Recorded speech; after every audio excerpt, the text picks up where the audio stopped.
Well, it may soon change the dynamic of the Republican race for president.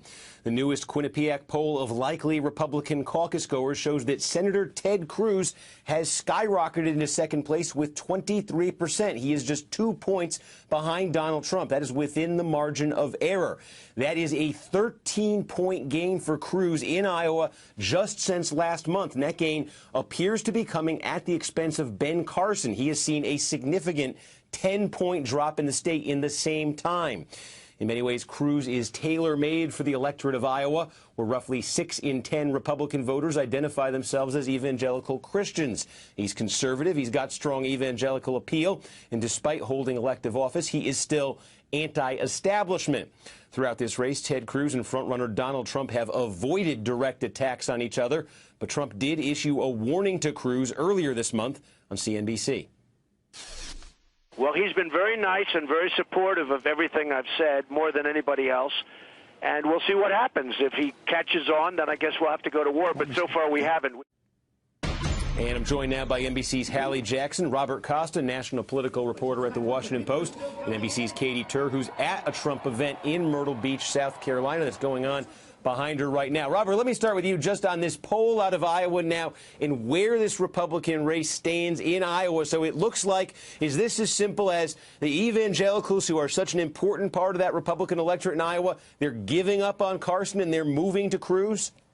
I wouldn't say they're giving up on Carson. They're certainly starting to fade away from the doctor. You see Cruz connecting to someone who's a movement conservative, who has roots on the right. When I was there with Cruz over the weekend, he was connecting with them in a visceral way, talking about his faith and the future of the country. And he has avoided attacks from Trump for this entire campaign, but they could be coming as he continues to ascend. Yeah, Katie, that's something I'm starting to notice with Ted Cruz. He made a kind of opaque statement over the weekend saying that some in the Republican Party, he refused to name names, but he said some their rhetoric has not been helpful on immigration. He talked about how tone matters. He is saying he doesn't think Donald Trump will win Iowa. Donald Trump saying he's not going to put up with it. At what point does he start turning on Ted Cruz, do you think? Well, they've had this unofficial alliance so far, but he has said repeatedly that he's only a counter-puncher. So far, Ted Cruz's talk hasn't warranted a counter-punch from Trump. But then again, Carson didn't really punch Trump, and Trump started punching him quite hard, mercilessly criticizing him when he started to beat him in polls in Iowa, just being merciless with him. I'm sorry, he's so loud back there, it's hard to hear myself think. We do expect that if anybody is going to start punching first, it is going to be Donald Trump. It's unclear what he's going to punch Ted Cruz on. He's not quite as vulnerable, certainly, as Ben Carson was. Yeah, I think Donald Trump considers it a punch if you move ahead of him in the polls. That's the lesson I learned from the Ben Carson example anyway. And meanwhile, Trump today was pressed, or last night was pressed, about the inaccurate statistics that he retweeted on Sunday. These are statistics that falsely suggested that African Americans are responsible for a majority of homicides against whites. Here's how Trump explained himself to Bill O'Reilly. I never saw any racism from you. However, when you tweet out a thing, and this bothered me, I got to tell you, you tweeted out that whites killed by blacks, these were statistics you picked up from somewhere, at a rate of 81%. And that's totally wrong. Whites killed by blacks is 15%. Yet you tweeted it was 81%. Now, Bill, I didn't tweet. I retweeted somebody that was supposedly an expert, but you don't and it was also a radio show. Why do you want to be in that zone? Hey, Bill, am I going to check every statistic? I get millions and millions of people. You got it. You're a presidential contender. You got to check it. Don't do this. Don't put your name on stuff like this, because it makes the other side, it gives them stuff to tell the ill-informed voter that you're a racist. Trump also tripled down on his claim that he saw a video of thousands of New Jersey Muslims celebrating on 9/11. And in a scathing editorial today, the New York Times compared Donald Trump to demagogues like Joe McCarthy and George Wallace, writing, quote, "America has just lived through another presidential campaign week dominated by Donald Trump's racist lies. In the Republican field, Mr. Trump has distinguished himself as fastest to dive to the bottom. If it's a lie too vile to utter aloud, count on Mr. Trump to say it often. History teaches that failing to hold a demagogue to account is a dangerous act. It is no easy task for journalists to interrupt Mr. Trump with the facts, but it's an important one."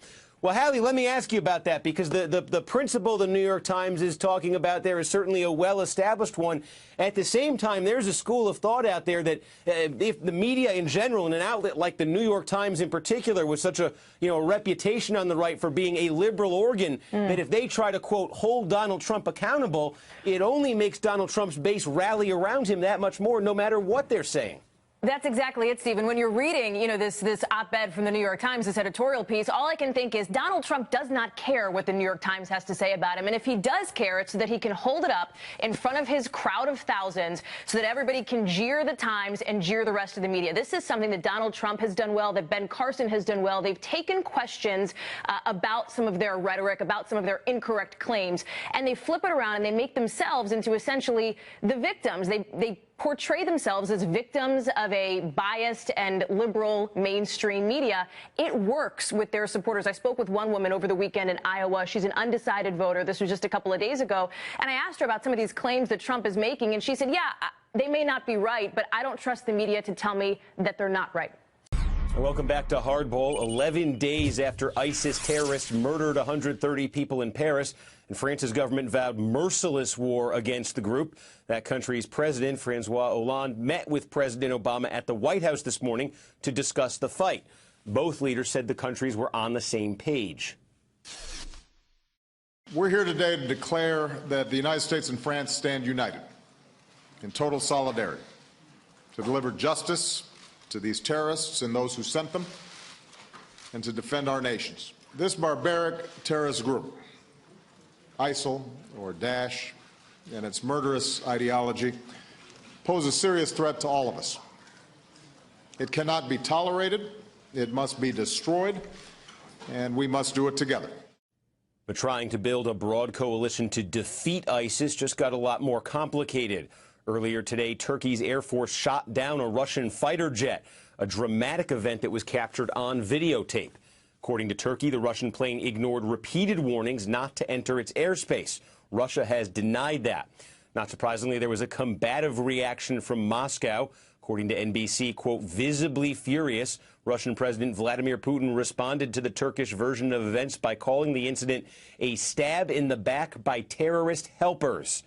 President Obama said Russia's actions in Syria have made this kind of conflict more likely.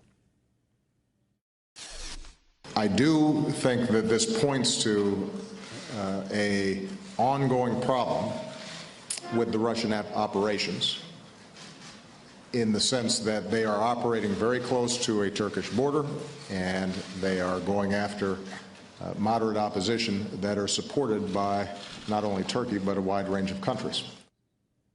Jeff Mason covers the White House for Reuters. Simon Marks is chief correspondent for Feature Story News. And Greg Miller is a national security correspondent for the Washington Post. Well, Simon, let me start with you. You're sort of an expert when it comes to Putin and Russia. So this military plane being shot down today by Turkey, Putin obviously very mad about it. The question is, what is he going to do about it? Well, look, I think, Steve, that it provides him with a major opportunity to continue down the path that he's on. Look at what happened today. For the first time in 50 years, a Russian fighter jet was shot down by a member state of NATO, and then Turkmen rebels, Vladimir Putin will argue allied with the United States, killed the two pilots as they were parachuting to what they thought was safety by shooting at them with small arms from the ground. If you're Vladimir Putin, you will certainly communicate your fury about this, and you will also say that this demonstrates why the United States is absolutely on the wrong track in Syria, and that's why you will reject overtures by Francois Hollande in the Kremlin later this week to get on board with that coalition. And President Obama sending sort of the exact opposite message about Russia today. He called Russia the outlier in the war against ISIS. We've got a coalition of 65 countries who've been active in pushing back against ISIL for quite some time. Russia right now is a coalition of two: Iran and Russia supporting Assad. I think it's important to remember that you've got a global coalition organized. Russia's the outlier. We hope that they refocus their attention on what is the most substantial threat, and that they serve as a constructive partner. Well, Greg, if Russia is the outlier, it's a pretty big outlier, and it's very active in Syrian airspace right now. If you're going to have a united front against ISIS, something that does include Russia, how would it be possible to get everybody on the same page right now? Right. I mean, what happened today just shows how combustible things are around Syria. As chaotic as they are inside that civil war, where you have so many different factions fighting one another, the players involved now on the outside reaching into Syria, it's also extremely complicated. You would have thought after the Russian airliner is down by the Islamic State that would have given Russia abundant motivation to begin targeting the Islamic State and not the enemies of Assad as obviously. But, you know, this just frays whatever potential there was for some agreement between Russia and the rest of the coalition that Obama just mentioned. Now, Jeff, in terms of the United States and France, because that was the meeting at the White House today, those two presidents getting together, they claimed, they pledged joint resolve to go after ISIS. I know Hollande basically said he didn't want a commitment of French ground troops. President Obama certainly hasn't been interested in American ground troops. Did you see any strategy, a specific strategy, emerge from this meeting today? Well, I think the first bit of the strategy that they articulated is that they want to coordinate more. That's something that President Obama made a point of saying in his opening statement. They want to share intelligence better, and they want to work together to bring a coalition together that is strong and that can fight against Islamic State or ISIS. In terms of ground troops and any sort of a strategy there, you're absolutely right. Both presidents said they do not intend or desire to send troops from the United States or from France onto the ground, and I don't expect to see that changing anytime soon. Chris Christie has emerged as a dominant force on the big issue on the campaign trail, terrorism. Front page of the New York Times reports that the issue has breathed new life into his struggling presidential campaign. This weekend in New Hampshire, Christie spoke personally about confronting terrorism. For lots of other folks in this race, the results of radical Islam are theoretical. They're not for me. You know, I was named U.S. Attorney for New Jersey on September 10th, 2001. When you ask me, do I believe it's legitimate to call it radical Islam? It is murderous radical Islam. And we need to come to grips with that. I live in and see the world the way it is. And as president, I'll govern a world as it is, not as I wish it were. And Christie also told the crowd that he feared for his wife's survival on September 11th. She worked 2 blocks from the World Trade Center. While we were on the phone, the second plane hit the second building. And she said to me, I have to go. They're telling us we have to evacuate to our basement. I'll call you as soon as I can. For the next 5.5 hours, I didn't hear from my wife. I was thinking about not having my best friend. I was thinking about what I was going to tell my children. I was thinking about what kind of single parent I would be. And at 2:35 in the afternoon, the phone rang, and it was my wife. And we're back with the Hardball Roundtable, April, Sabrina, and Ari. Sabrina, so let me start with you. We talked earlier in the show about Iowa. The story in Iowa right now is that Ted Cruz, powered by evangelical voters, really moving up out there. How about Chris Christie in New Hampshire? He is doing this the sort of traditional New Hampshire way. We saw that town hall footage a few weeks ago on addiction. Now he's in the same setting talking about terrorism. I've always thought he's particularly strong in these sort of off-the-cuff settings, fielding questions from the crowd. Is there space for Christie in New Hampshire to do what Cruz is doing out in Iowa?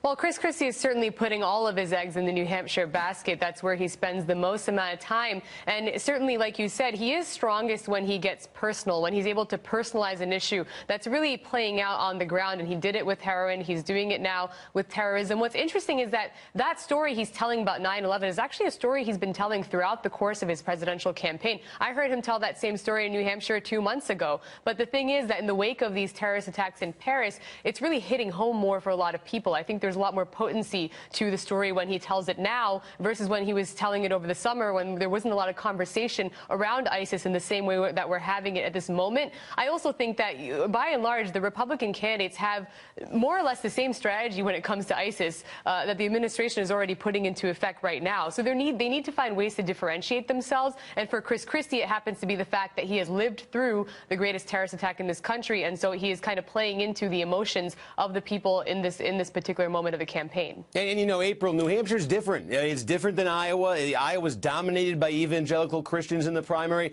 New Hampshire's a very secular state, even in that Republican primary. I think only about a fifth of the voters in New Hampshire, Republicans, are evangelicals. So if there's going to be somebody who moves up on Trump out there, there's that lane, I guess, Christie, Bush, Kasich, Rubio. There's room for one of them to emerge. Well, like you were saying, you know, New Hampshire is more secular, and I think Chris Christie has a lot of secularism to him. But at the same time, I mean, he is capitalizing, as Sabrina said, on this momentum. You know, he touched a tangible chord right now because of what's happening in Paris and the fact that there is an ISIS threat. And he also, you know, to push it even further, he's been talking about the fact that he was the New Jersey state's attorney at the time he prosecuted terrorists. But you have to also remember, this is the piece, it was Al-Qaeda at that time. Al-Qaeda has been degraded severely. Now we're dealing with ISIS, who this administration says has been degraded by 25%, but you still have that 75% out there. But when you say that you have dealt with the terrorists, that does strike a chord that you're a fighter. But we'll see how much any of the states, the early voting states and the caucuses, will really believe and put the power of